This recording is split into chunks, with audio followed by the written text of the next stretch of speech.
Quero convidar os irmãos a abrirem suas Bíblias em Mateus 6, 25 a 34. Diz assim a palavra de Deus: Por isso vos digo, não fiqueis ansiosos quanto à vossa vida, com o que comereis, com o que bebereis, nem quanto ao vosso corpo, com o que vestireis. Não é a vida mais que o alimento, e o corpo mais que o vestuário? Olhai para as aves do céu, que não semeiam nem colhem, nem ajuntam em celeiros, mas vosso Pai Celestial as alimenta. Acaso não tendes muito mais valor do que elas? Qual de vós, por mais ansioso que esteja, pode acrescentar sequer uma hora à duração de sua vida? E por que andais ansiosos quanto ao que vestir? Olhai como os lírios do campo crescem, eles não trabalham nem tecem, mas eu vos digo que nem Salomão, em toda a sua glória, se vestiu como um deles. Se Deus veste assim a planta do campo, que hoje existe e amanhã é jogada no forno, quanto mais a vós, homens de pequena fé. Portanto, não vos inquieteis, dizendo: que comeremos, que beberemos, com que nos vestiremos? Pois os gentios é que se preocupam com todas essas coisas. E de fato, vosso Pai Celestial sabe que precisais de tudo isso. Mas buscai primeiro o seu reino e a sua justiça, e todas essas coisas vos serão acrescentadas. Não vos inquieteis, pois, pelo dia de amanhã, pois o dia de amanhã trará suas próprias preocupações. Basta a cada dia o seu problema. Irmãos, esse texto está dentro do Sermão do Monte, tido como um dos textos mais importantes e mais famosos da Escritura. Quando pensamos na sabedoria que Jesus Cristo traz para a nossa vida, geralmente pensamos no Sermão do Monte, não é verdade? No Sermão do Monte, o Senhor reúne uma reflexão extensa, que vai lá desde o capítulo 5 e termina lá no capítulo 7 de Mateus, onde ele vai trabalhando os valores do reino, a lei do reino de Deus, aplicada à vida comum. E com isso ele faz uma leitura do real espírito da lei de Deus, que tinha sido perdido pelos religiosos da sua época. Mas nós achamos tão bonitos alguns dos textos do Sermão do Monte e não fazemos a ligação ou não refletimos nele ao ponto de aplicar na nossa própria vida. Porque o Sermão do Monte, ele traz algumas coisas muito duras, muito difíceis. Ele traz algumas palavras muito complicadas de nós assumirmos rapidamente na nossa vida. Por exemplo, o Sermão do Monte manda, quando nós formos ofendidos, nós perdoarmos. E até se nós tomarmos um tapa na cara, devemos oferecer a outra face. Não é fácil isso, né, gente? Não é fácil. Que nós devemos amar os nossos inimigos, que nós devemos perdoar, que só proferir palavras de ofensa contra o outro já é ser réu. São coisas difíceis, coisas pesadas para nós. Nos manda nos alegrar nas perseguições. E nos traz também um desafio aqui nesse texto. Porque esse texto, ele parece ser um texto muito tranquilo. Ele fala de uma coisa muito tranquila para nós. Olha, não fica ansioso. O Senhor cuida. Não fica ansioso. O Senhor protege. Olha os lírios do campo. É uma imagem bucólica, não é? Olhar os lírios do campo, olhar uma plantação. Coisa bonita, né? Tem uma imagem mais pacífica do que essa. Olhar plantas, né? Flores. Olhar as flores e ficar assim, né? Cadê a Cláudia? A Cláudia que gosta das flores, né, Cláudia? Olhar as flores, né? Coisa bonita. Olha só as aves do céu. Para nós, né? Eu não acredito que na época não era exatamente isso, mas para nós, o canto dos passarinhos não é algo assim que acalma tanto o coração, não é? É uma ideia de liberdade, alegria, nenhuma preocupação. Não fica ansioso, o Senhor cuidará, busca primeiro o seu reino e a sua justiça, e estas coisas todas o Senhor te acrescentará. Acontece que esse texto faz um desafio central para nós que vivemos no nosso tempo, especialmente nós que vivemos no Brasil. Porque ele começa dizendo: não andeis ansiosos. E o Brasil tem sido identificado pela Organização Mundial da Saúde como o país mais ansioso do mundo. Sabia disso? O país mais ansioso do mundo. O Brasil está no topo da lista dos países em que a síndrome de ansiedade tem tomado as pessoas. Isso é muito impressionante. A gente costuma pensar que o brasileiro é o contrário disso, não é? O que é que caracteriza o brasileiro? O samba, o futebol, né? A praia, tudo coisa assim que não tem ansiedade nenhuma, fica lá curtindo e tal. Não. Tem sido chamado, inclusive, de uma epidemia de ansiedade no Brasil. Uma epidemia de ansiedade. Então, talvez, se você não é uma pessoa ansiosa, você lê esse texto e fala, ok. Mas se você é uma pessoa ansiosa e lê esse texto e vê ele falando, não andeis ansiosos, aí você fica ansioso, porque além de ser ansioso, você tem que deixar de ser ansioso. Aí soma ansiedade com ansiedade. Aí fica complicado o negócio. Então vamos olhar para esse texto para entender o que o Senhor Jesus Cristo está nos ensinando. O que é que Ele está falando para nós a respeito da ansiedade. Porque Ele está trazendo algumas palavras e algumas frases que são difíceis de nós entendermos. Por exemplo, Ele diz assim, não andeis ansiosos por coisa alguma. Não andeis ansiosos quanto à vossa vida. Presta atenção nisso. Não andeis ansiosos quanto à vossa vida. Com o que comereis ou com o que bebereis, nem quanto ao vosso corpo, com o que vestireis. Nós lemos isso, e isso não nos toca tão profundamente quanto tocava quem ouvia essas palavras naquela época. Hoje nós temos uma época de muita produção, em todo tipo de produto. Alimentos, nós temos muito alimento sendo produzido, muito alimento. Estima-se que nós, seres humanos, produzimos o dobro de alimento do que os humanos que habitam o planeta Terra precisam. 7 bilhões de seres humanos habitando o planeta Terra, nós produzimos para 14 bilhões. Está mal distribuído, tem gente passando fome, mas nós produzimos muito alimento. E em regiões como a nossa, com certa prosperidade, nós não temos medo de passar fome. Alguém aqui está preocupado se amanhã vai passar fome? Não é uma preocupação tão profunda nossa. Até quem não tem como se sustentar, consegue muitas vezes, não é? Levantar algum recurso para pelo menos comer naquele dia. Mas, naquela época não era assim. Quando os discípulos perguntam ao Senhor, olha, nós vamos mandar esse povo embora porque não temos comida para esse povo todo, era uma preocupação real. Não era assim, olha, ali na frente tem uma padaria.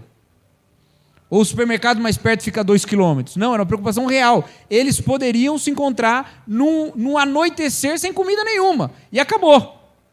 Eles podiam não conseguir comer. Uma preocupação real.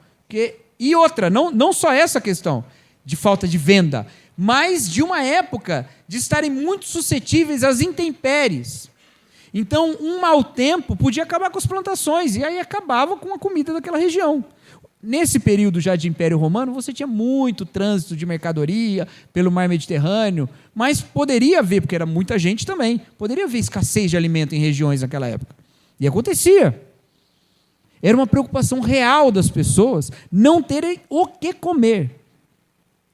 E não apenas dos miseráveis, mas também dos miseráveis, que seriam os primeiros a sofrerem. Quanto à vestimenta, mesma coisa. Nós vivemos numa época pós-revolução industrial. E a primeira coisa mecanizada na história foi produção de roupa. Então, roupa a gente tem bastante. Você não encontra nenhuma pessoa, mesmo que esteja em situação de mendicância, pelada na rua, não é?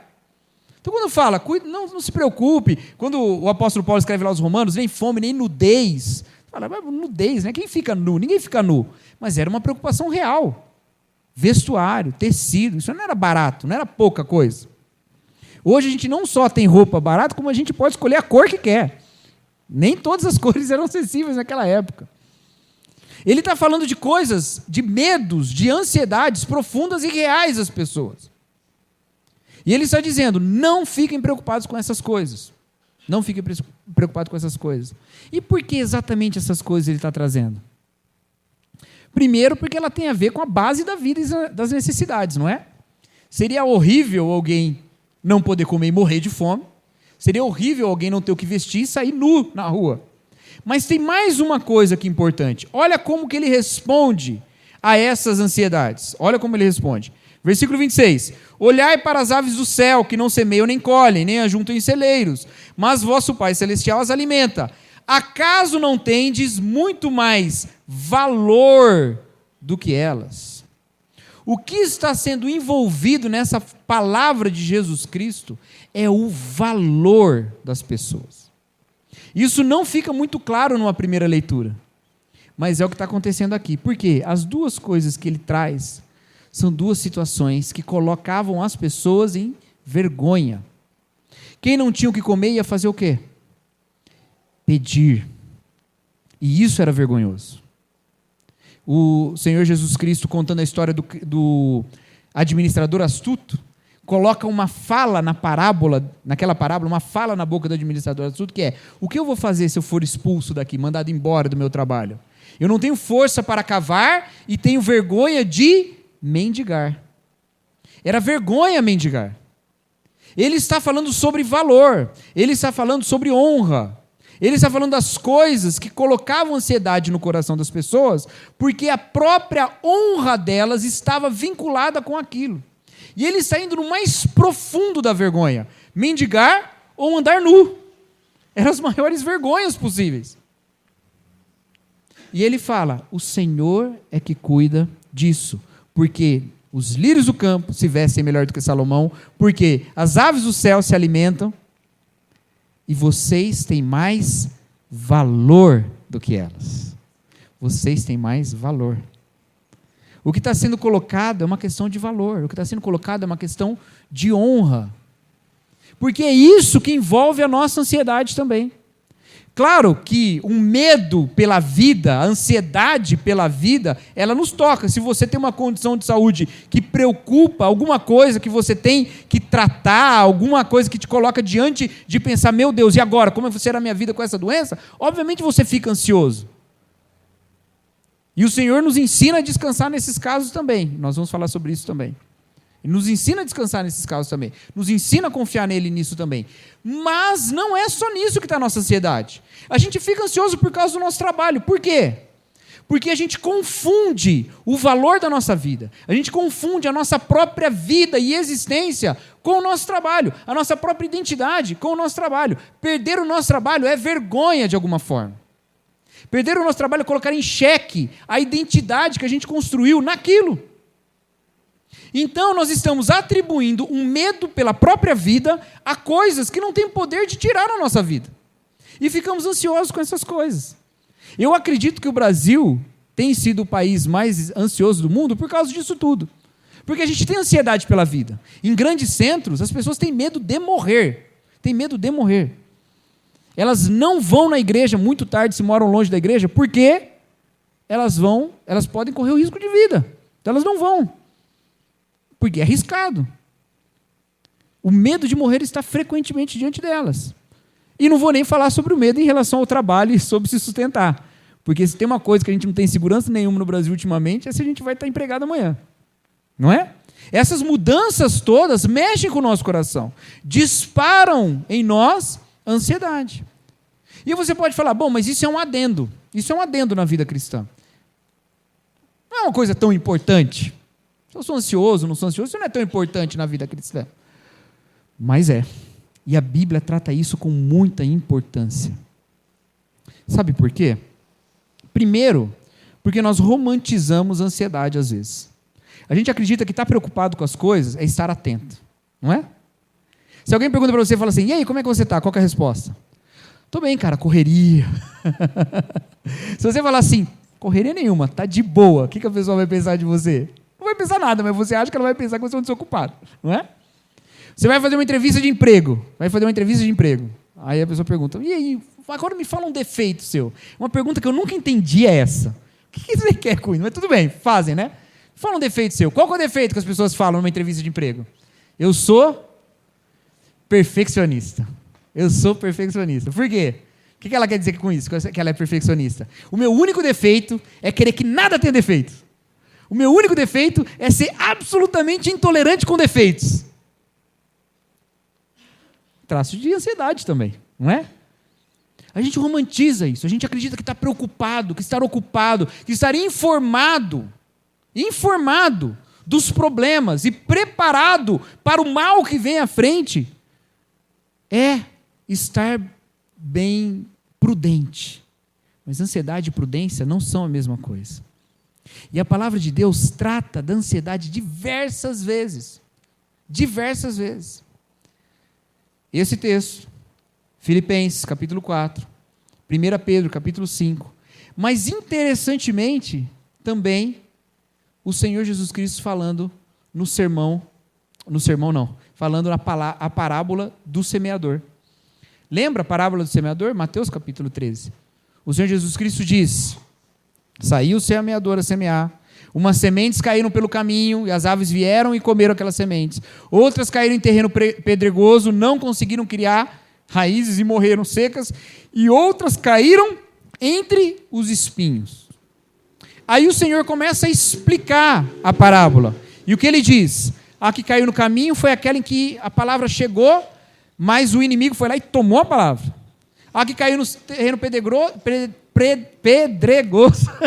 pedregoso, ela recebeu alegremente, nasceu rapidamente, mas não tinha raízes profundas. Morreu a palavra, morreu, não frutificou. Mas a que caiu entre espinhos é aquela que foi sufocada pelas preocupações da vida e enganada pelas riquezas. Olha só o que o Senhor Jesus Cristo está falando. As preocupações da vida rivalizam com o fruto da palavra no coração. Você não está ansioso, você está celebrando. Rivalizam com as preocupações da palavra no coração, com o que deveria ser a nossa real preocupação, com o que deveria ser o nosso engajamento na vida. Frutificar a justiça de Deus. Mas as preocupações da vida nos impedem muitas vezes de ter um aprofundamento da palavra no nosso coração ao ponto de frutificar.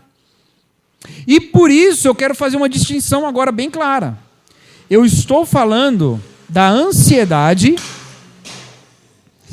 Esse está ansioso. É pressa. Quer chegar logo em casa para dormir, porque amanhã cedo ele acorda. Eu quero fazer uma distinção bem clara, queridos. Presta atenção nisso. Entre ansiedade e síndrome de ansiedade. Eu estou falando da ansiedade como sentimento.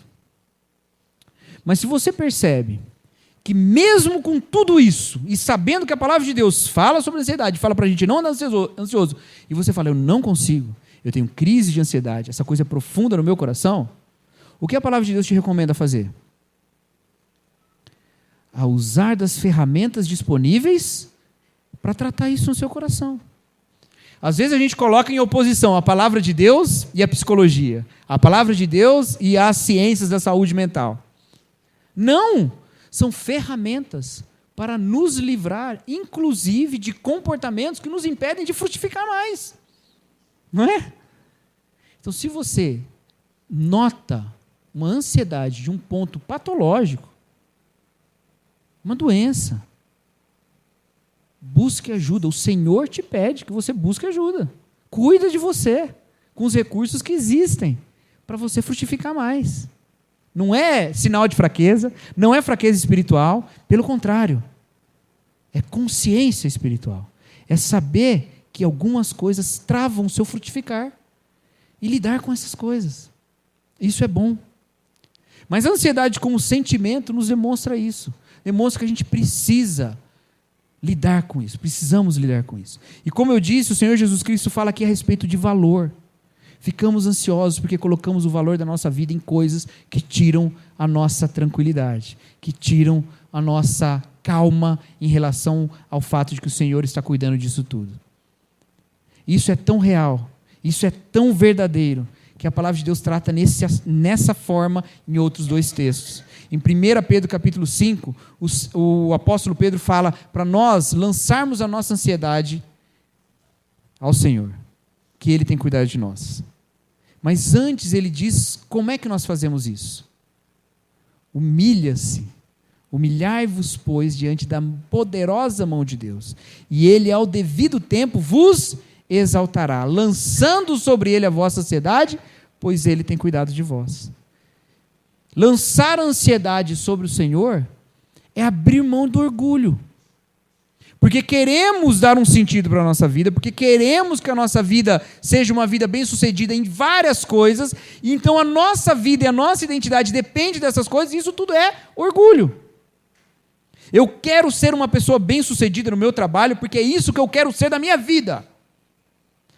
Quando você está ali balançando no trabalho, você fica ansioso porque a sua vida está confundida com o trabalho. Quando a palavra de Deus diz para nós sermos diligentes no que a gente faz, mas por quê? Para a glória de Deus, porque isso não muda em nada o nosso valor. Isso não muda em nada. O Senhor nos ama e nos valoriza mais do que as flores do campo e do que os passarinhos que voam. Não é para nós sermos menos diligentes, é para nós sermos muito dedicados no trabalho. Mas não porque a nossa vida depende daquilo. Está entendendo? Seguramos a nossa vida com orgulho, fazemos a nossa identidade ao redor de várias coisas da nossa vida, e quando aquilo está em risco, ficamos ansiosos. Da mesma maneira que ficamos ansiosos quando a nossa vida mesmo está em risco. E o Senhor manda que nós não fiquemos ansiosos nem por uma coisa, nem por outra. Ele diz, quem é que pode acrescentar um côvado ao tempo da sua vida? É engraçado isso, né? Porque côvado é medida de espaço. E tempo é tempo. Mas é assim que o texto está dizendo. Quem pode acrescentar um côvado à sua vida? Quem pode fazer de si mais? Ou quem pode fazer de si mais longevo? Quem pode fazer de si maior ou mais longevo? Ninguém. Então não ande ansioso pela sua vida. Busque o quê em todo tempo? O reino de Deus e a sua justiça. E por que devemos buscar o reino de Deus e a justiça dele? Por causa do outro texto que fala da ansiedade. Vai lá, em Filipenses capítulo 4.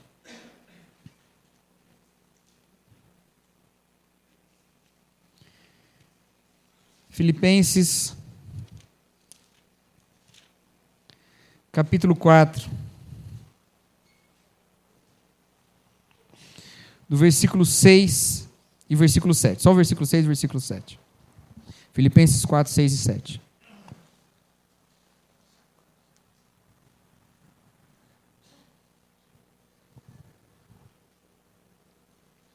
Diz assim a palavra de Deus: não andeis ansiosos por coisa alguma, mas em tudo pela oração e súplicas e com ações de graça, apresentem seus pedidos a Deus. E a paz de Deus, que excede todo entendimento, guardará o coração e a mente de vocês em Cristo Jesus. Não anda ansioso, mas leva os seus pedidos a Deus. E sabe o que vai acontecer? A paz de Deus vai guardar o seu coração e a sua mente. Isso é um texto muito interessante. Tem um hino que nós cantamos que é lindo. Nós poderíamos, inclusive, cantar hoje também, mas nós vamos cantar outro. Tem um hino muito bonito que diz assim: em Jesus, amigo, temos mais prezado que o irmão. Ele manda que levemos tudo a ele em oração. E aí ele diz: ó que paz perdemos sempre, ó que dor no coração, só porque nós não levamos tudo a Deus em oração. Como é que funciona esse negócio? Significa que se eu jogar para Deus, Ele vai resolver e eu vou ficar tranquilo? Minha ansiedade vai acabar? Significa então que se eu entregar nas mãos de Deus, eu estou com Deus, Ele resolve. Não é exatamente isso que acontece.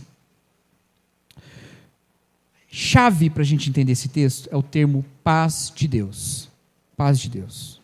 Presta atenção nisso que eu vou falar agora, para você não se perder. Paz de Deus não é um sentimento de calma no coração. Não é. A gente está acostumado a falar de paz como um sentimento. Eu estou com uma paz, e isso é bom. E Deus dá mesmo, a gente está falando sobre isso agora, né, Paulo? Deus dá mesmo, pode dar. Ou nós mesmos, só de saber que Deus está cuidando, a gente pode ter essa paz. Mas esse texto não está falando de um sentimento, de uma coisa que exige de nós um certo trabalho do nosso coração em descansar. Ele está falando de uma paz real, que independe do que a gente sente. Ele está falando da paz de Deus e não da sua paz.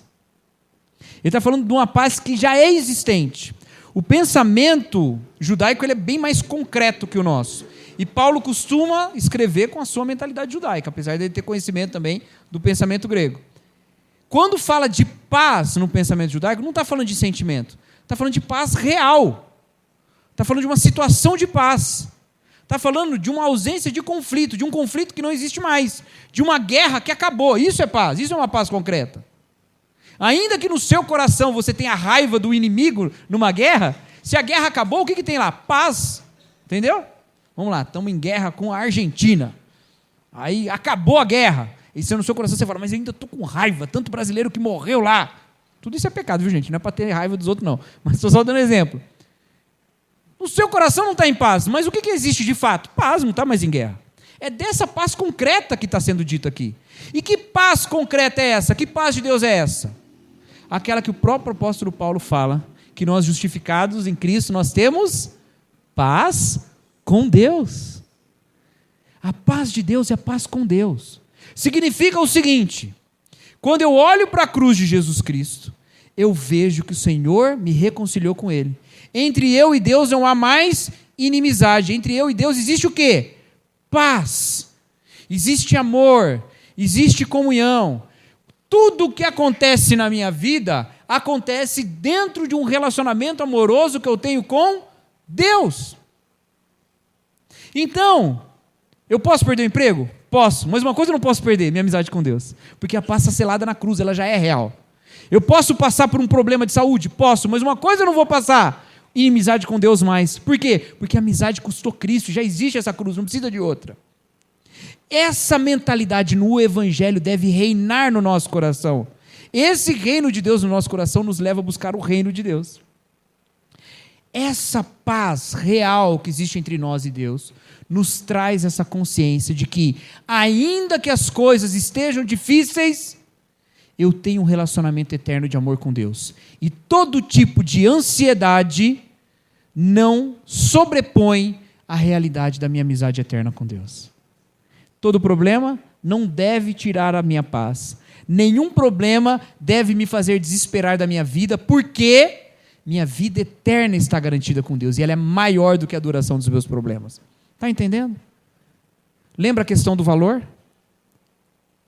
Se o nosso valor está nas coisas que nós fazemos, nós ficamos ansiosos por elas. Por exemplo, não precisa, eu estou falando muito de trabalho porque isso é muito frequente, mas, por exemplo, se o seu valor está vinculado em o fato de você ser pai ou você ser mãe, quando os filhos começam a tomar decisões que contrariam a sua vontade, ou quando os filhos começam a ter amores que rivalizam com o seu amor, o que vai acontecer com o seu coração? Vai ficar ansioso, atribulado, sua identidade está em risco. Mas quando a nossa identidade não está nessas coisas dessa vida, e ela está em Cristo, isso não muda. Isso não muda. E isso me dá estabilidade para eu enfrentar as outras ansiedades que possam surgir. E saber que ainda que o mundo pareça que vai desabar, isso não é porque Deus me odeia, isso não é porque o universo está contra mim, isso não é porque essa vida é para sempre, eu estou destinado ao sofrimento, não é nada para isso. Isso é porque o breve tempo de aflição não se compara à eternidade de glória e prazer com Deus. E eu não tenho certeza disso porque eu tenho uma convicção muito firme no meu coração. Eu tenho certeza disso porque eu olho para a história e lá 2000 anos atrás tem uma cruz. E aí quando eu olho aquela cruz eu falo, olha, independente de como eu me sinto ou como eu não me sinto, o amor de Deus sobre a minha vida, a paz de Deus comigo não está negociada, porque a cruz de Jesus Cristo continua de pé, porque o Senhor Jesus Cristo ressuscitou, e essa vida nova é minha vida. Está entendendo? Nós começamos a trabalhar esse nosso sentimento de ansiedade diante da cruz, colocando a nossa identidade na cruz, e não nas coisas da vida. Agora, como nós já dissemos, nosso coraçãozinho é cheio de querer fazer um ídolo. E quando a gente está muito encantado com alguma coisa, nosso coração vai criando a nossa identidade ao redor dessas coisas. Por isso o texto diz que essa paz de Deus guarda a nossa mente e o nosso coração.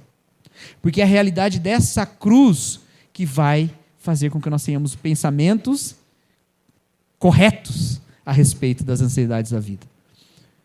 Por isso eu clamo mais uma vez, você quer sentir o apacentar do pastor das suas almas, do pastor das nossas almas.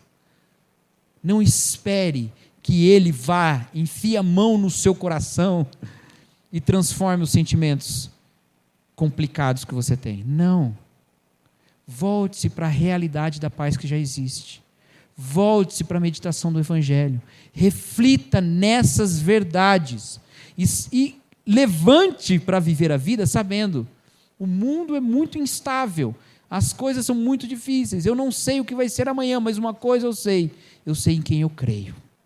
E eu me lembrei disso hoje de novo, porque de novo eu li a palavra de Deus e orei e falei com esse Deus. E assim eu me levanto e enfrento a vida. Pode cair pedaço, ou pode coisas maravilhosas acontecerem. Aconteça o que acontecer, minha identidade está construída ao redor da cruz de Jesus Cristo.